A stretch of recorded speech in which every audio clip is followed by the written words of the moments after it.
जुड़ा हुआ अपडेट अपने दर्शकों को दे रही कि कांग्रेस प्रदेश प्रभारी है सुखजिंदर सिंह रंधावा, उनका बयान इस पूरे मामले पर आ गया है। उनका कहना है कि सचिन पायलट का जो अनशन है पार्टी हितों के खिलाफ है। इस मुद्दे पर पायलट ने मुझसे बात कभी नहीं की। पायलट पार्टी के लिए एसेट हैं। शांत संवाद की अपील उन्होंने की है। एआईसीसी की ओर से लेटर जारी कर इस पर नाराजगी जताई गई है। तो साफ तौर पर ये लेटर भी अपने दर्शकों को दिखा रहे हैं कांग्रेस पार्टी की तरफ से, जो एआईसीसी की तरफ से लेटर जारी किया गया है उसमें एक तरीके से नाराजगी इस पूरे अनशन को लेकर जताई गई है। और सुखजिंदर सिंह रंधावा जो कि कांग्रेस प्रदेश प्रभारी हैं, उनका साफ तौर पर कहना है कि पायलट ने मुझसे कभी भी मतलब कभी भी इस मुद्दे पर बात ही नहीं की और ये जो अनशन है वो पार्टी हितों के खिलाफ है।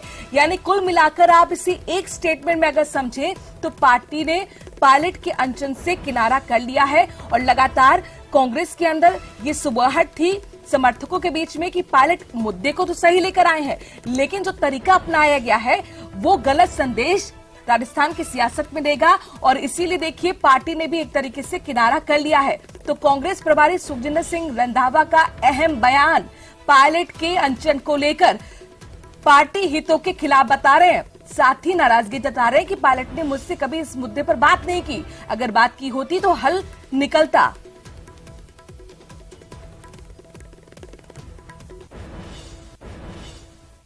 कभी मेरे साथ बात नहीं की। मेरे साथ बात करने के बाद इनको प्रेस में जाना चाहिए था और शायद मैं भी साथ बैठ जाता कि हाँ इन्होंने मेरे को कहा है।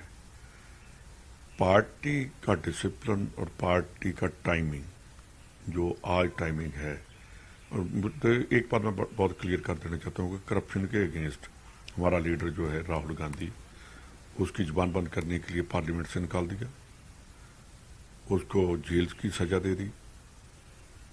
वो काम हम कर ही नहीं सकते जो करप्शन की फेवर में जाए।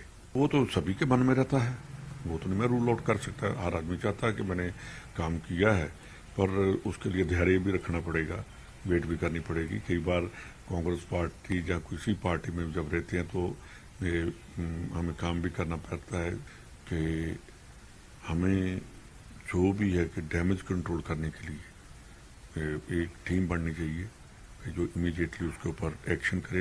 लंबा टाइम नहीं जाना चाहिए, तो करेंगे, कोई ऐसी बात नहीं है। और जो है चैलेंज है उनको एक्सेप्ट भी करेंगे और काम भी करेंगे। और देखिए मुद्दा जब सामने आया है तो कई सियासी सवाल भी खड़े हो गए हैं। क्या सचिन पायलट ने भ्रष्टाचार के खिलाफ जंग का ऐलान कर आर पार की जंग छेड़ दी है? आज पायलट शहीद स्मारक पर अनशन कर बीजेपी सरकार के वक्त के भ्रष्टाचार पर एक्शन लेने की दबाव बनाएंगे, लेकिन उसके पहले विपक्ष के साथ ही अपने भी पायलट पर हमलावर है।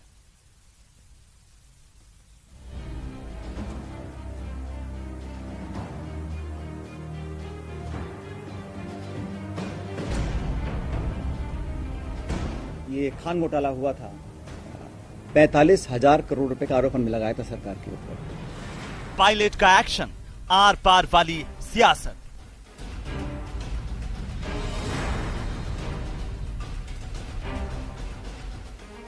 तेईस की जंग से पहले प्रेशर पॉलिटिक्स। जब वो एक हाथ दीवार बनाते हैं पानी को रोकने के लिए, कोई आदमी गलत स्टेटमेंट देके 2 हाथ गिरा देता तो उसका मतलब क्या होता? जो कांग्रेस का आम कार्यकर्ता को सोचने की बात है कि ऐसे लोगों का साथ नहीं दें ताकि कांग्रेस जीत के आए। जीतेगी, हम सब आगे बढ़ पाएंगे। भ्रष्टाचार पर वार, फिर अनशन हथियार। करप्शन को लेकर हमारी सरकार जो कहती है हम कर दिखाएंगे। और एक दिन का अनशन 11 अप्रैल को मैं रखूंगा शहीद स्मारक पर। 11 अप्रैल की तारीख यानी प्रसिद्ध समाज सुधारक महात्मा ज्योतिबा फूले की जयंती, दलितों और शोषण के शिकार लोगों के मसीहा बाबा फूले की जयंती पर सचिन पायलट का अनशन भले ही भ्रष्टाचार के खिलाफ एक मुहिम है, लेकिन अनशन की ये तारीख पायलट की पॉलिटिक्स का बड़ा संदेश देने वाली है। एक चुप्पी के बाद न सिर्फ पायलट याचना की जगह अब रण के मूड में है। अनशन करप्शन के खिलाफ कार्रवाई करने को रखा जाएगा।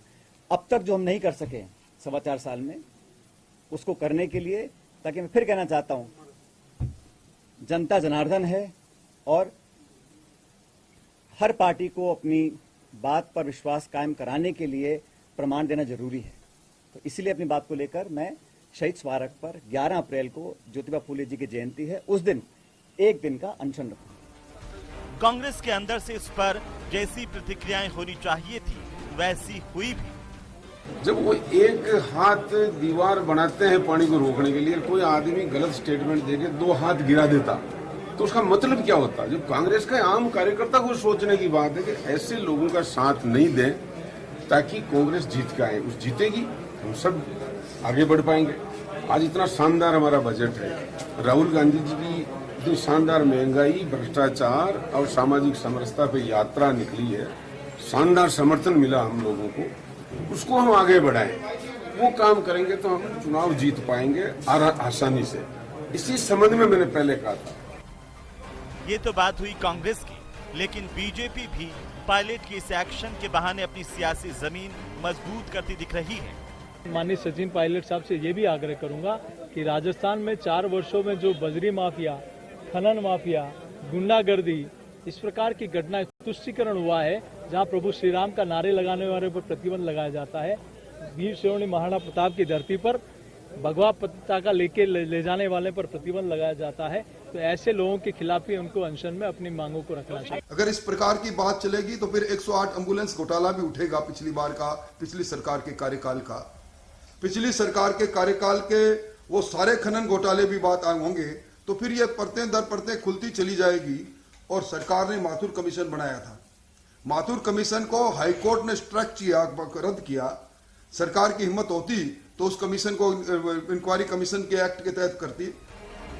जहां अपने और पराए तंज कसने में पीछे नहीं हैं, तो पायलट कुछ बेफिक्र से नजर आ रहे हैं और उनकी बेफिक्री का ये अंदाज इशारों में काफी कुछ कह रहा है।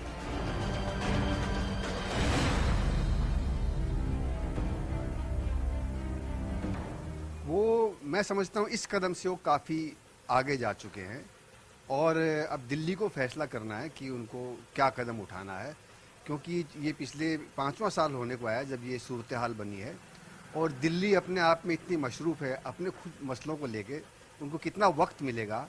तो अब जिस तरफ इन्होंने कदम बढ़ा दिए हैं उसमें अजीब सी एक फिजा बनी हुई है कि क्या ये वापस उस मकाम तक आएंगे। तो उन्होंने एक नया फ्रंट खोला है जिसमें न तो अपोजिशन कहीं प्रभावित है, न आला कमान कहीं प्रभावित है, लेकिन राजस्थान की सरकार के ऊपर या कहिए कि मुख्यमंत्री अशोक गहलोत के ऊपर वो दबाव बनाने की कोशिश कर रहे हैं ताकि किसी तरीके से उनका रिहेबिलिटेशन किसी न किसी रूप में चुनाव से पहले हो जाए।